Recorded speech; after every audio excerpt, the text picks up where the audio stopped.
Well, good evening. First here at 6, law enforcement officials say lawmakers are villainizing the police, and they're blaming that for a string of tragic officer deaths. 4 officers have been killed across the state over the course of the last month. And in Albany, an officer is recovering right now after being shot last week by a suspect who police say later killed himself. CBS 6's Tom Eschen with our top story tonight.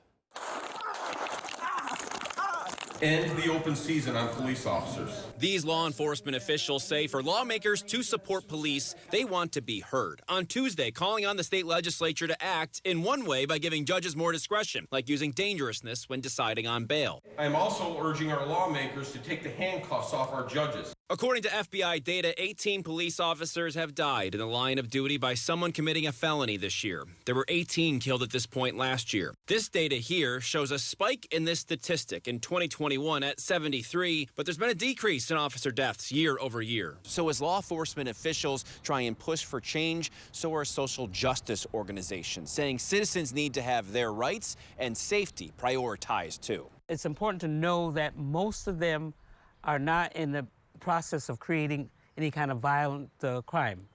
You know, a lot of mental health issues there that we have to pay attention to. CDC data and independent analysis shows about 1,000 people are killed by law enforcement each year. We have to acknowledge that there were 200 years of abuses by police, but we also have to say when it comes to police officers' line of duty deaths, 40% of the identified murders of police officers in this country in a 10-year study are young black males between the ages of 16 and 30. You know, if I were in charge of training, one of the things I would do would go back and teach police officers the history of that relationship, particularly between African Americans and police. Our officers on a daily basis go above and beyond at de-escalating situations. Reporting from Albany, Tom Eschen, CBS 6 News.